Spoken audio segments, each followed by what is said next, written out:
Good morning. My name's Hannah, and I'm one of the Worksite Wellness Coordinators at the Blessing Employer Clinic. I've been with Blessing for about 2.5 years in the wellness position, and today we're going to talk about some healthy eating tips, both on the go and when you're coordinating a meal at home or bringing your lunch to work as well. All right, so some tips to packing a healthy lunch include trying to include different food groups. So the 5 food groups that we want to include are fruits, vegetables, whole grains, protein-rich options, and lastly are dairy products. So on the slideshow, it kind of explains some different options that we can try. Of course, when we're looking at produce, we want to try to choose something that's in season. Typically it tastes the best when it's in season, and then also it's a little bit cheaper to find at the grocery store as well. When choosing a whole grain, we want to make sure it's 100% whole grain. So choosing, if you're going to choose like a cracker, choosing a wheat thin or Triscuit cracker. When choosing bread, making sure it's 100% whole grain bread. And then also choosing like a whole grain pasta instead of a white pasta. Dairy products, choosing, a yogurt or a skim milk or 1%. And then also choosing low-fat cheeses too when at the grocery store. Lastly, the protein-rich option, choosing a lean protein, maybe like a chicken or turkey. Eggs are always a good option for protein, and then beans and some sort of fish as well are all good protein options, whether it's tuna, salmon.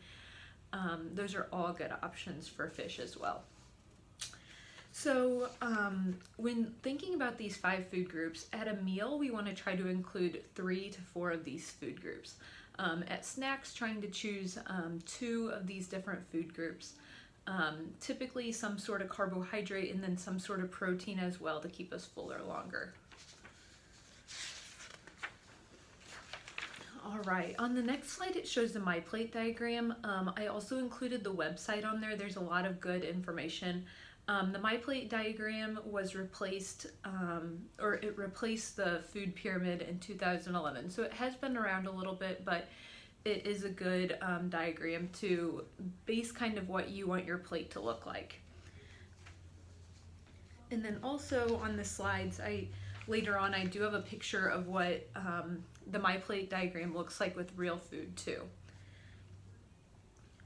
All right, so some ways that we can include these food groups would be at breakfast, making sure that we're including 4 of these foods. So it lays it out on the slideshow as well. So including a dairy product, a fruit, a protein, and a whole grain. Maybe for a snack, we could include a dairy product and a fruit. For lunch, a fruit, a protein, a grain, and a vegetable. Another snack including a dairy product and a vegetable. And then for dinner, including a vegetable, a protein, and a grain.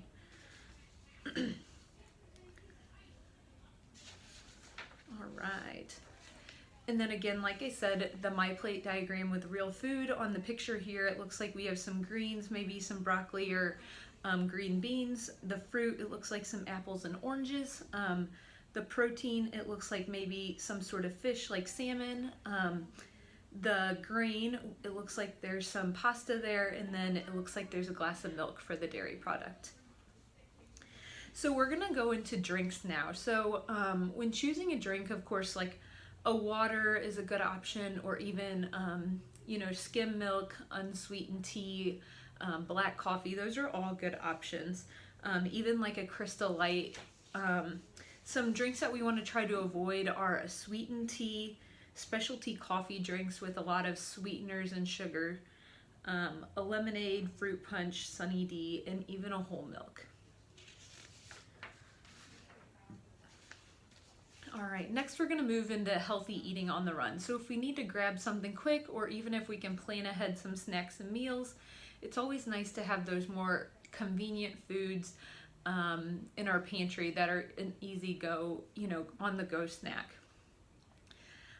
So again, when ordering at a restaurant, trying to order something that is a smaller portion, whether they offer like a lunch size portion, if not even splitting a meal with someone. A lot of times when we eat at restaurants, it seems like the portion sizes are a lot bigger than when we can control what we are having at home. As a side option, choosing a salad, a fruit, or a baked potato instead of French fries or chips. And then the last one on this slide talks about if you know you're going to go to a restaurant for dinner tonight, looking ahead at the menu so then you're not tempted to choose something unhealthy last minute. Some more healthy eating tips: choosing like a salad dressing, asking for it on the side, or even like a dipping sauce, asking for it on the side instead of already on the food item that you're ordering. This is a good way that we can control how much we're adding onto our food that we're eating. The next one is skipping the tortilla chips or bread at the beginning. If you're still hungry later on, you can always have that, but trying to skip it at the beginning, because I know it's easy to fill up on those types of foods instead of the food that we are ordering at the restaurant. And then lastly, at the salad bar, choosing dark leafy green vegetables, carrots, bell peppers, and cauliflower, and then choosing an oil-based salad dressing as opposed to a ranch or Caesar dressing. Those tend to be a little bit heavier, higher in fat and calories as well. Next up, we want to try to avoid all-you-can-eat buffets. Typically, we walk out of those types of restaurants feeling miserable and stuffed. The next one talks about choosing a thin crust pizza with veggies on it when we're eating at a pizza place, as opposed to maybe a thick crust or a stuffed crust pizza. Those are just some healthier options. And then lastly, limit alcohol. If you do drink, alcohol tends to increase the appetite and also provides calories without nutrients.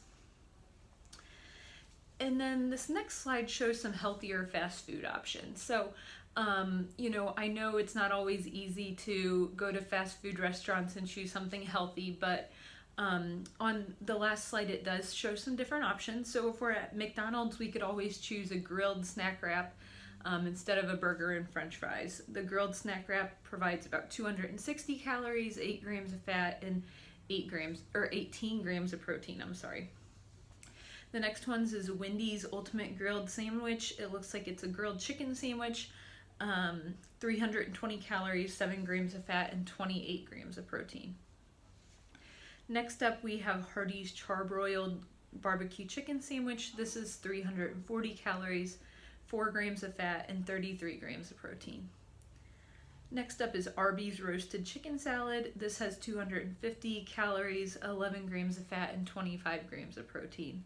And then last but not least, Taco Bell Fresco Style Bean Burritos, 330 calories, 7 grams of fat, and 12 grams of protein. So these are all a little bit healthier options that we can always choose at fast food restaurants. All right, and if you guys have any questions, feel free to email me. My email is hannah.cramsey@blessinghealth.org. I'm always free to answer any questions. So thank you guys for your time. I appreciate it.